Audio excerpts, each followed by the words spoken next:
Eu vos saúdo com a paz de nosso Senhor e Salvador Jesus Cristo e uma boa noite, abençoado por Deus. Dando continuação à interpretação de Mateus capítulo 24, nós fizemos a parte 2 dessa interpretação, onde nós falamos sobre os problemas, os conflitos de interpretações pós-tribulacionista, midi-tribulacionista e pré-tribulacionista quanto a Mateus capítulo 24,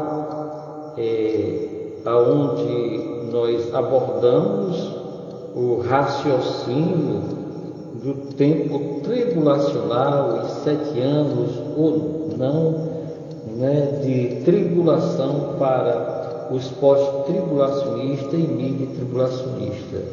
Só que no Apocalipse capítulo 6, versículo 9 e 10, nós vimos lá os mártires, ou as almas dos mártires, daqueles que clamavam debaixo do altar de Deus.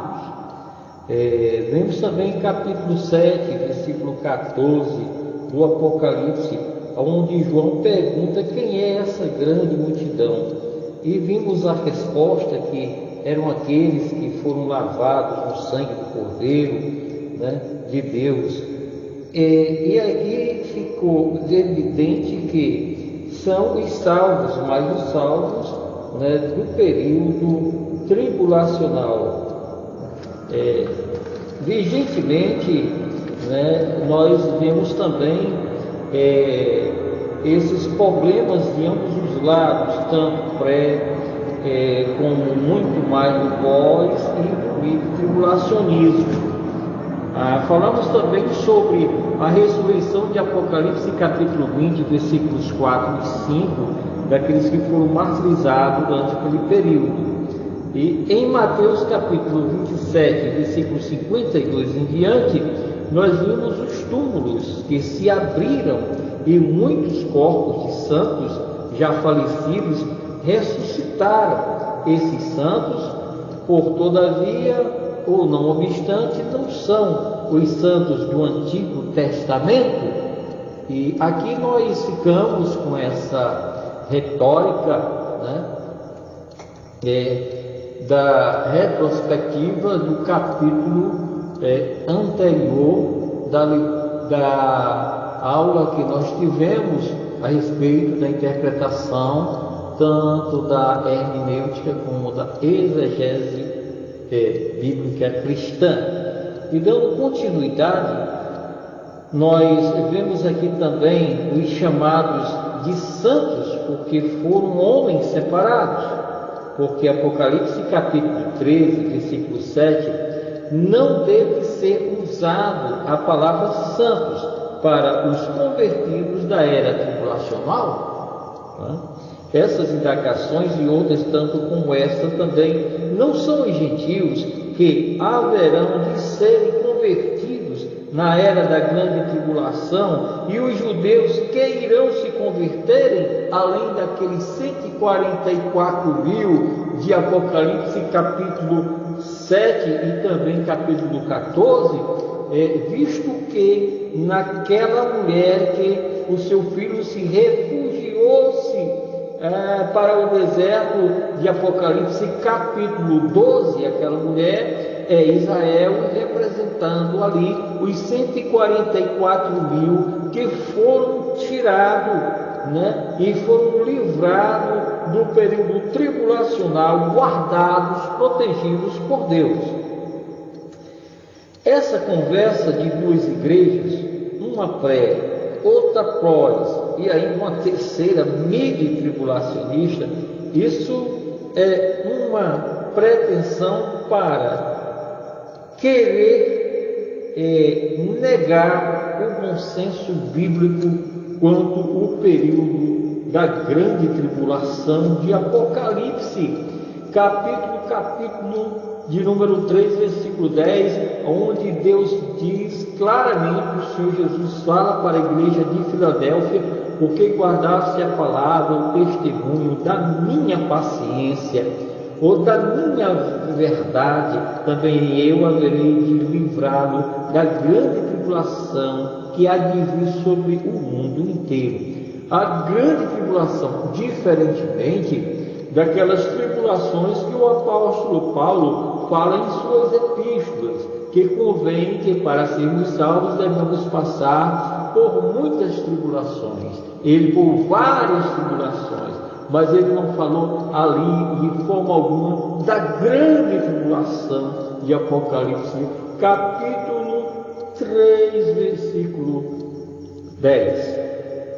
Ora, a igreja só existe uma, e o arrebatamento é para os que hoje de fato servem a Deus, onde os mesmos estão em 2 Coríntios capítulo 15, versículos 50 a 52, dentre outras passagens, que irão serem dos que haverão de serem arrebatados, mas só os que aqui ficarem na era tribulacional, depois eles poderão serem convertidos, pois o Espírito Santo ainda estará neste mundo, convencendo do pecado, da justiça e do juízo de Deus, que estará ali presente naqueles dias do período da grande tribulação. O Evangelho ainda será pregado e cumprir-se-á aquela palavra que Jesus falou em Mateus capítulo 24, versículo 14, quando ele juntamente com os seus discípulos dizia que quando o Evangelho do Reino for pregado em testemunho de todas as tribos, povos, línguas e nações do mundo inteiro, então sobrevirá repentina destruição, ou seja, sobrevirá o juízo de Deus no período tribulacional. Haverá de haver o juízo final, onde todos os povos, tribos e línguas e nações da terra haverão de serem julgados e sentenciados por Jesus Cristo, nosso Senhor, conforme fala o Evangelho de São João, no capítulo 5, versículo 22, que diz: e o Pai também a ninguém julga, mas entregou ao Filho todo o juízo. Jesus haverá de julgar, de bater o martelo e dar a sentença dos ímpios e das nações rebeldes.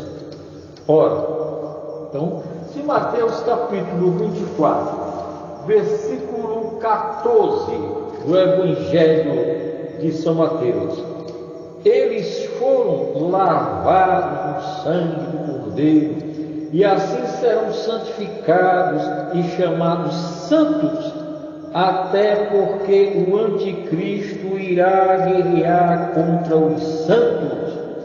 A partir desse momento, nós entendemos que a palavra igreja não consta dentro da grande tribulação.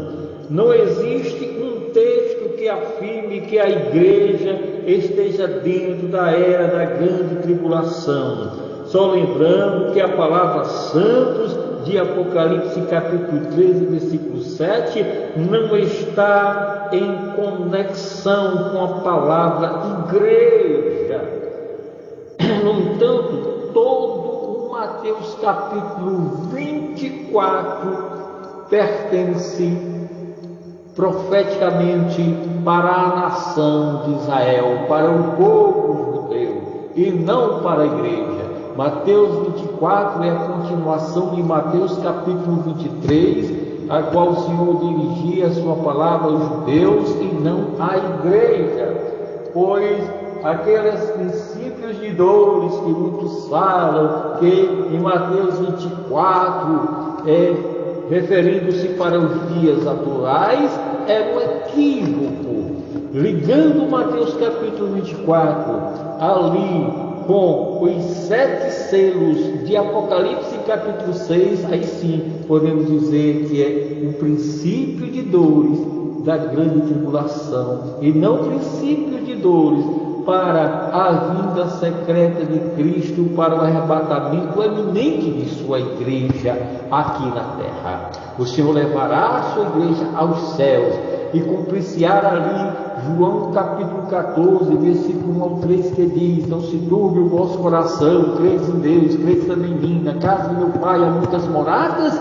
se não fosse assim eu vos teria dito. Se essas moradas não existissem, eu vos teria dito: irei, vos prepararei lugar e vos levarei para junto de mim mesmo, para que aonde eu estiver, estejais vós também. Então a igreja será arrebatada em secreto, assim como Jesus Cristo, ao subir na sua assunção, após a sua ressurreição, somente os seus discípulos, a igreja, fazia parte da sua igreja, subiu aos céus, e assim também haverá de descer em um arrebatamento secreto e eminente para a sua igreja. No entanto, Mateus capítulo 24, relacionado aos judeus, aos israelitas, à nação de Israel, e nunca jamais para a igreja, até mesmo porque o equívoco do pós-tribulacionismo está aí, e de muitos pré-tribulacionistas também, porque eles fazem uma confusão, não separando as promessas que são feitas a Israel para as promessas que foram feitas separadamente para a igreja de Cristo Jesus, da sua noiva, a noiva do poder de Deus que tirou o pecado do mundo. Jesus Cristo virá buscar a sua noiva. Ora, a partir desse momento nós entendemos que a palavra igreja não consta dentro da grande tribulação. Não existe um texto que afirme que a igreja esteja dentro da era da grande tribulação. Só lembrando que a palavra santo de Apocalipse, capítulo 13, versículo 7, não está em conexão com a palavra igreja. Em Apocalipse capítulo 1, versículo 23, consta a palavra, capítulo 1, capítulo 2 e capítulo 3, consta a palavra igreja por várias vezes, mas no Apocalipse capítulo 6 ao capítulo 18, não foi em momento algum mencionada a palavra igreja. Outra passagem importante é em Mateus capítulo 24, onde tem o termo eleitos. Ora, neste texto nós temos os termos em evidência: Judéia, sábio, lugar santo. Eles são termos extremamente judaicos. Sendo assim, nenhum desses termos não tem referência alguma com a igreja, onde essas evidências de Mateus capítulo 24, elas aludem a Israel e não à igreja, onde aparece o termo eleitos. Afirmando bem de conformidade com a igreja, não existe com relação a esses termos, pois a igreja nunca guardou o sábado, nem a sua geografia limitou-se à Judéia, mas ao mundo inteiro. De Atos capítulo 2, capítulo 3, aqueles que estiverem na Judéia, fujam para os montes. Ora, se aqueles que estão noutras regiões do hemisfério terrestre, o que serão deles? No entanto, fica claro que Mateus capítulo 24 refere-se unicamente aos israelitas e nunca jamais à igreja. Eu encerro aqui mais esta parte 3 da interpretação de Mateus capítulo 24.